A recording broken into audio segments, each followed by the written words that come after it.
이 본문 가지고 제목을 같이 한번 읽어보겠습니다. 읽습니다. 깊고 넓게 사는 길, 성경이 삶이 되도록 하라. 이런 제목입니다. 성도가 세상을 이겨야 된다고 하고 또 세상과 싸워야 된다. 세상에서 선한 싸움을 싸워야 된다고 성경이 말씀하고 있습니다.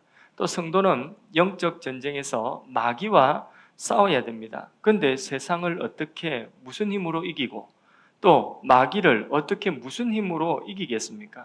돈으로 못 이기겠습니다. 돈으로 이긴다고 한다면 돈을 얼마만큼 가지고 있어야 세상을 이길 수 있겠습니까? 겉모술수로 세상을 이길 수가 없습니다. 오직 세상을 이기는 방법은 하나님의 말씀으로 무장하여서 그 말씀 위에 굳건하게 쓸 때에 우리는 세상을 감당하고 이기고 원수 마귀의 미혹을 다 이기는 줄로 믿습니다.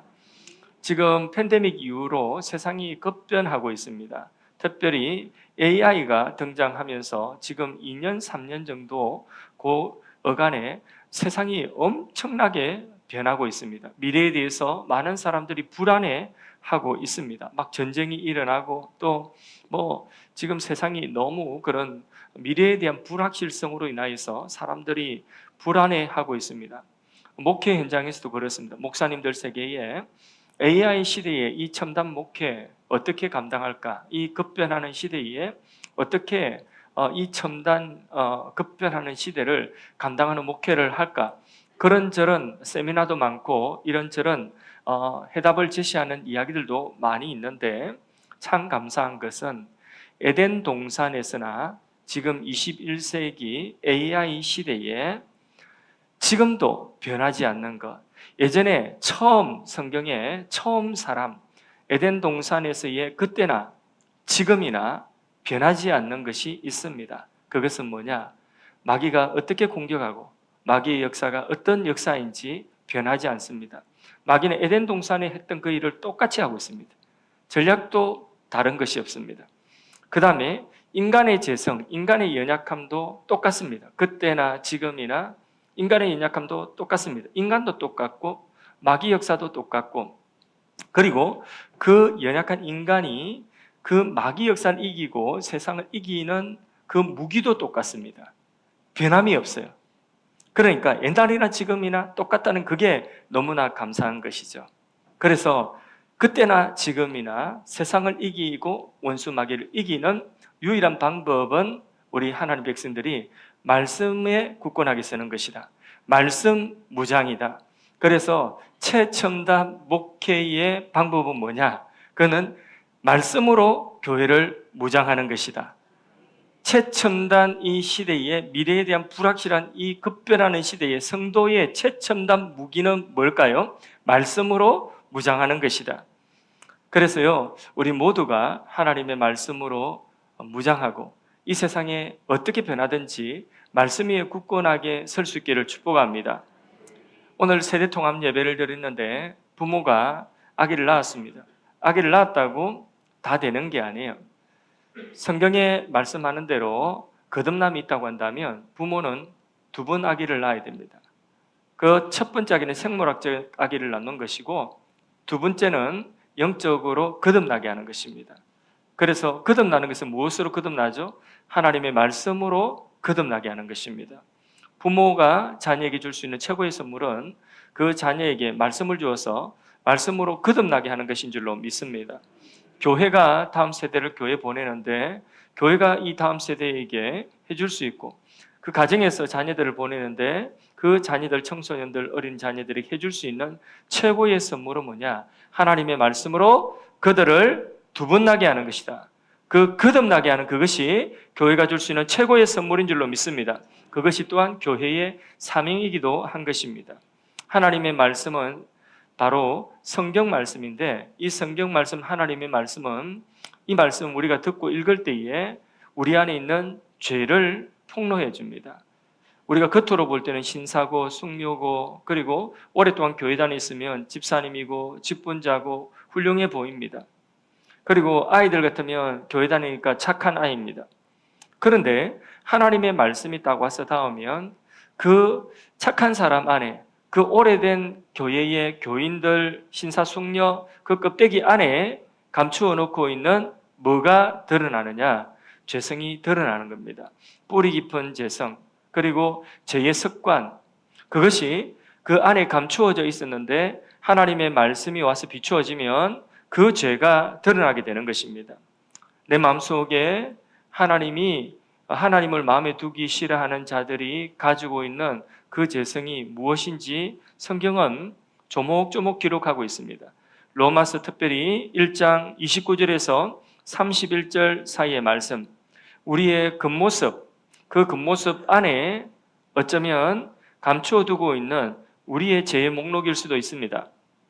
또박또박 한번 로마서 1장 29절에서 31절 말씀을 제가 말씀드렸죠. 또박또박 한번 읽어보도록 하겠습니다. 읽습니다. 시작. 곧 모든 불의, 추악, 탐욕, 악의가 가득한 자요, 시기, 살인, 분쟁, 사기, 악독이 가득한 자요, 수근수근하는 자요, 비방하는 자요, 하나님께서 미워하시는 자요, 능욕하는 자요, 교만한 자요, 자랑하는 자요, 악을 도모하는 자요, 부모를 거역하는 자요, 우매한 자요, 배약하는 자요, 무정한 자요, 무자비한 자라. 아프리카 선교사님이 그 선교 부족들을 이렇게 모아놓고 설교를 하면서 이 말씀, 로마서 1장 29절 31절 말씀을 그야말로 그냥 또박또박 읽어주었습니다. 이 말씀을 읽어주자 추장이 벌떡 일어나서 그 자리에 화를 내면서 그 동네 사람들, 마을 사람들을 향하여서 크게 화를 내면서 이렇게 이야기했답니다. 누가 내 이야기를 해줬냐고. 그러니까 하나님의 말씀 성경을 우리가 읽는 것 같지만은 그 성경이 사실은 우리를 읽어줍니다.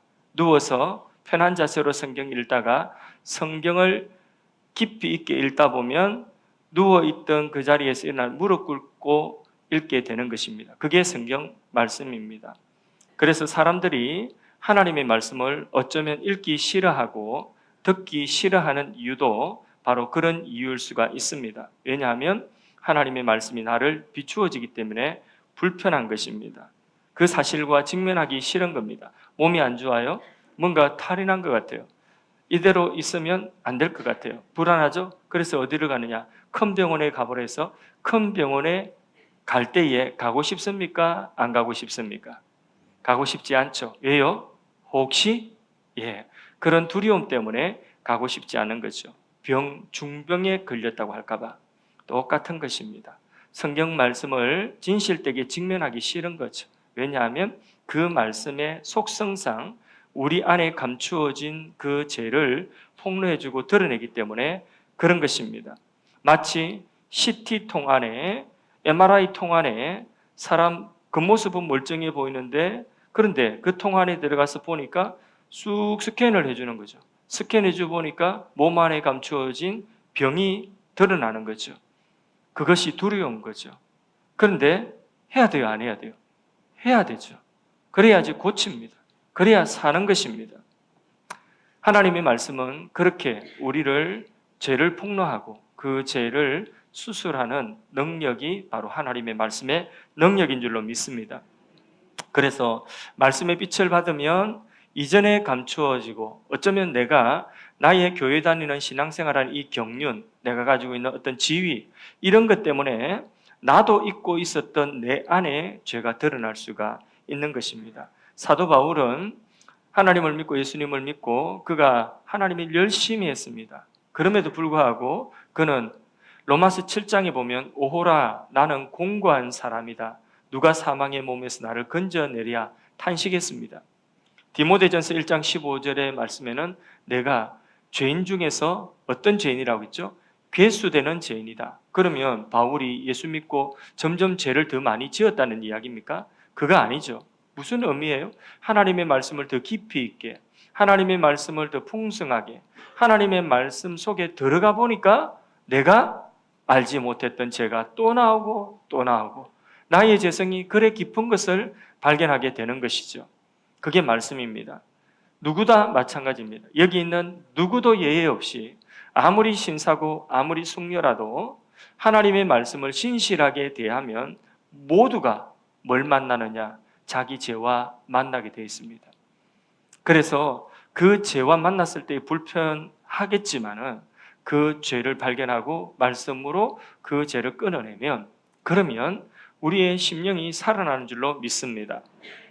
하나님의 영으로 살아나는 것이 바로 말씀입니다. 디모데후서 오늘 읽은 말씀 16절 말씀을 함께 다시 읽어보겠습니다. 모든 성경은 하나님의 감동으로 된 것으로 교훈과 책망과 바르게 함과 의로 교육하기에 유익하니. 여기에 하나님의 감동으로 기록되었죠. 여기 하나님의 말씀 성경, 이 성경은 책이지만 이 성경 말씀이 단순히 문자가 아니라 이 말씀이 기록될 때에 하나님의 영으로 하나님의 감동으로 후 하고 이게 생명이 불어넣어졌다. 그래서 생명의 말씀이다 하고 하나님의 말씀이다 합니다. 하나님의 호흡이 하나님의 마음이 이 속에 생명으로 불어넣어졌다는 것입니다. 하나님이 사람을 처음 창조하실 때에 흙으로 사람을 빚으셨습니다. 그것만으로 온전한 사람이 되지 못해요. 그래서 흙으로 다 우리가 가지고 있는 이런 형체를 다 빚으시고 그리고는 뭐 하셨죠? 하나님이 그의 코에 생기를 불어넣어 주셨어요. 그러니까 온전한 사람이 된 거죠. 살아있는 영, 사람이 된 것이죠. 하나님께서 말씀도 그렇게 하나님이 말씀을 기록하게 하실 때에 그 말씀 그냥 그걸로 인간이 기록했으면 인간의 책일 뿐입니다. 그러나 거기에 하나님의 생기, 하나님의 호흡을 불어넣으신 것, 하나님의 마음을 그 속에 불어넣으신 것입니다. 그래서 생기가 불어넣어져서 그걸 뭐라고 하냐? 영감이다. 하나님의 말씀 성경은 영감, 하나님의 영감으로 기록되어진 하나님의 말씀인 것입니다. 그래서 그 말씀을 읽고 그 말씀 우리가 대할 때에 우리는 하나님의 호흡을 느낄 수 있고 하나님의 마음을 그 속에서 만날 수가 있는 것입니다.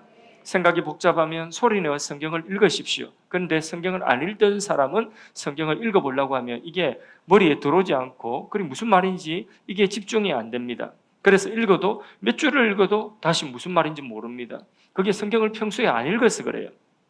그럴 때는 어떻게 해야 되느냐? 성경을 소리내어서 읽어야 됩니다. 소리내어서 읽으면 집중하게 되고 소리내어서 읽다 보면 내 마음이 성경 속으로 들어가서 그 성경 속의 내용들이 내 마음속에 읽혀집니다. 그러면 그때는 소리 안 내도 돼요. 그때는 내가 성경 속에 들어가서 눈으로 마음으로 그 성경을 읽으면 되는 것입니다. 특별히 막 생각이 분주하고 번민이 있을 때 그럴 때는 다 놓고 엎드려 가지고 그냥 방해받지 않는 자리에서 성경 시간구에 10분 읽어야 되겠다라면 안 돼요. 그냥 성경을 한번 읽어보겠다 생각하고 시편 말씀 같은 말씀을 시편이 좋아요. 생각 분주하고 번민이 많을 때는 앉아서 그냥 시편을 소리내어서 낭독해서 읽으면 그러면 내 생각 속에 하나님의 영이 불어넣어지고 생각이 맑아지고 복잡한 생각이 맑아지는 줄로 믿습니다. 그렇게 해서 우리의 생각이 정리가 되는 거죠. 딱 붙잡는 것이 있으면 그러면 한 말씀 붙잡고 엎드려 기도하면 그 말씀이 나를 이기게 하는 것입니다. 나를 살리는 것입니다. 하나님의 마음을 여러분 알고 싶습니까? 성경을 읽으시면 됩니다. 하나님의 마음을 알아야지 하나님이 원하시는 것을 할 수 있겠죠? 하나님이 기뻐하시는 일을 할 수 있겠죠? 예. 자, 서로 연애를 해서 결혼하기 전에 결혼까지 갔으면 이제 결혼했으면 이제는 목적을 이뤘겠지만은 결혼하기까지 과정은 굉장히 좋으면서도 힘들고 그런 거 아니겠습니까? 서로 이제 마음을 모르니까 내가 이렇게 하면 저 사람 싫어하고 도망가는 거 아닐까 이런 마음 드니까 그러니까 막 저 사람 마음을 좀 알았으면 저 사람이 뭘 좋아하는 걸 알면 그러면 그걸 딱 사주든지 그걸 딱 서프라이즈로 딱 해주든지 이러면 그러면 마음이 감동이 되어서 그래서 결혼도 하고 할 건데 그런 마음이 안 들었습니까? 뭐 연애를 안 해보셨어요? 예.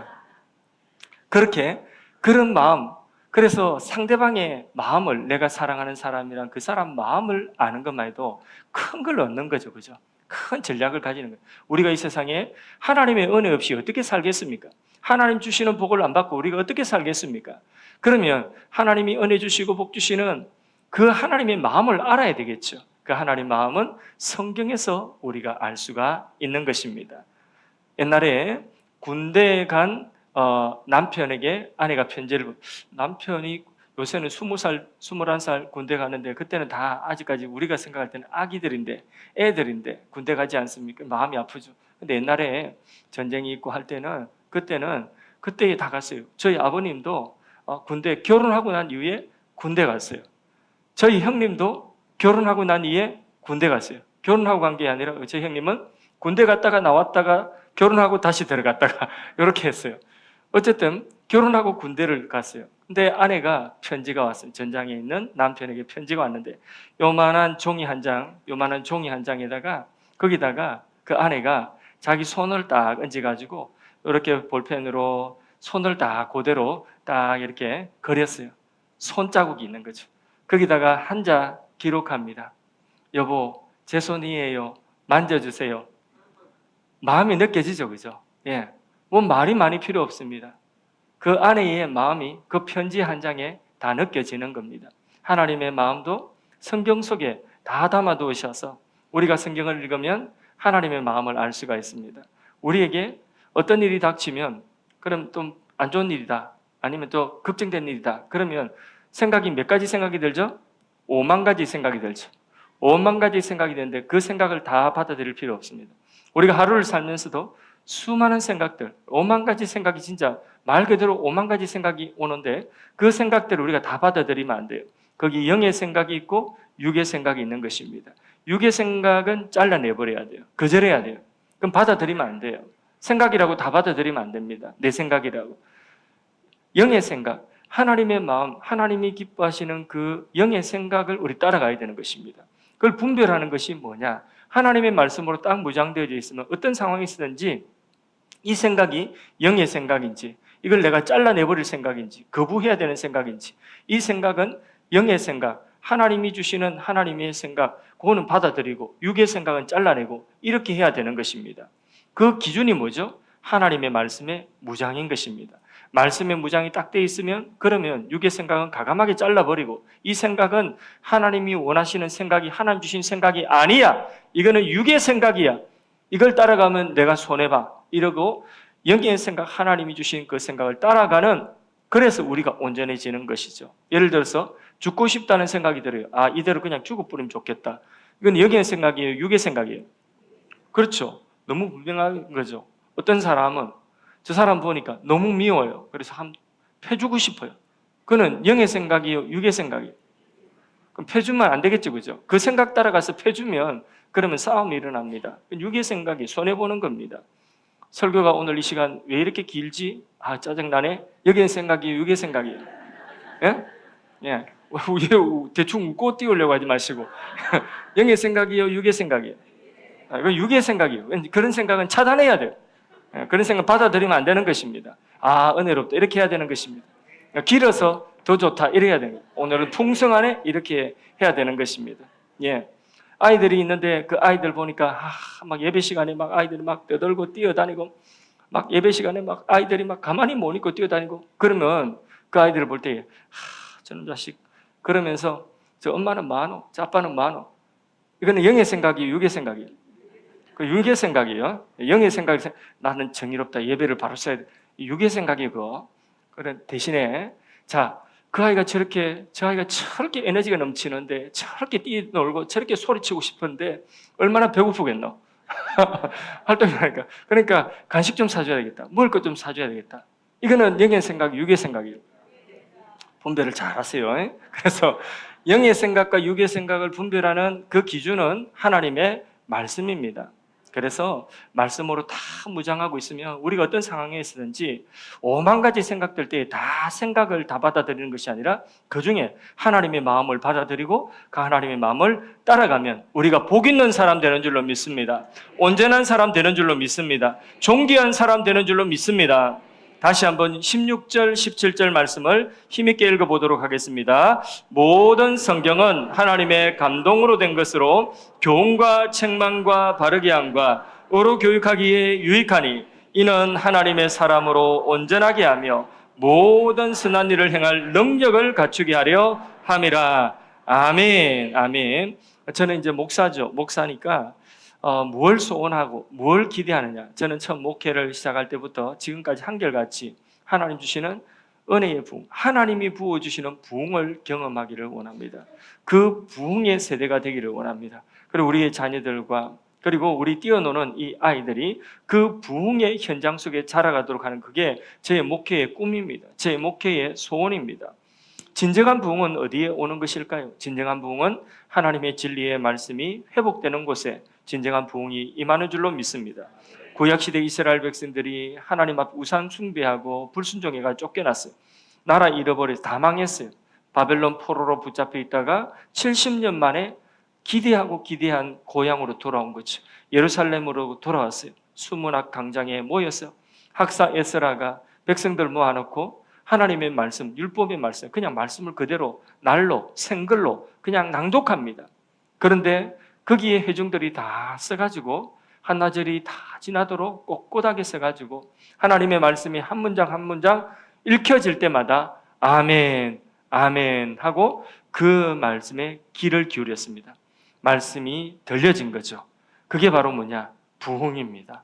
하나님의 말씀이 들려지는 곳에 부흥이 임하고 하나님의 말씀이 선포되는 곳에 부흥이 임하는 것입니다. 그 부흥이 임하는 부흥이 뭡니까? 죽은 것이 살아나는 것이 부흥이거든요.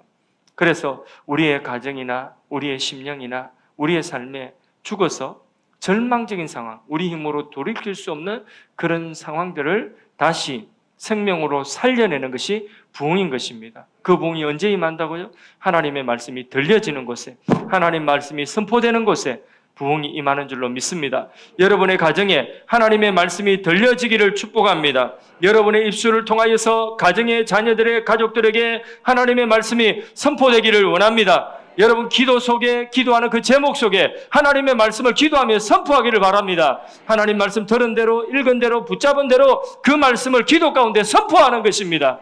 그 선포한 그 하나님의 말씀이 성취되는 그 성취되는 그것이 바로 뭐냐? 죽은 것을 살려내는 부흥인 것입니다. 가정과 직장과 여러분 관계 속에 그런 부흥이 일어나기를 원합니다. 반대로 하나님의 말씀이 선포되지 아니하고 말씀이 점점 약해지고 또 말씀 듣는 이들이 점점 사라지고 숫자가 적어질 때에 그게 위기입니다. 위기. 그래서 요즘에 위기의 시대다. 어떻게 위기의 시대냐? 예배드리러 나오는 사람 점점 줄어들고 특별히 새벽기도 줄어드니까 사람들이 새벽기도가 점점 나오는 숫자가 줄어드니 새벽기도 안 하는 교회들이 많이 생깁니다. 미국 교회처럼 유럽 교회처럼 새벽기도 안 하는 교회들이 많이 생깁니다. 수요 예배, 금요 예배 그렇게 기도하고 그렇게 예배드렸던 사람들이 점점 줄어듭니다. 수요 예배, 금요 예배가 점점 없어져 가고 우리 교회는 주일 예배만 드립니다. 이런 교회들이 점점 많아지고 있습니다. 이게 위기입니다. 다른 것이 위기가 아니라 개인적으로도 하나님의 말씀이 이전에는 들려졌는데 근데 어느 순간부터 말씀을 들으면 그냥 혼미해지고 말씀을 들으면 말씀이 들려지지 않습니다. 귀에 와닿지 않고 마음에 와닿지 않습니다. 그래서 그냥 1시간 예배에 앉아있다가 가는 것입니다. 위기는 다른 것이 위기가 아니라 이것이 위기인 것입니다. 아모스 8장 11절 말씀에 사람들이 양식이 없어 주림이 아니라고 했습니다. 하나님의 말씀이 없는 그것이 진정한 기근이라고 했습니다. 그것 자체가 심판이라는 것입니다. 하나님 말씀이 들려지면 그러면 살아납니다. 병든 것이 치료됩니다. 무너진 것이 회복됩니다. 부흥이 일어납니다.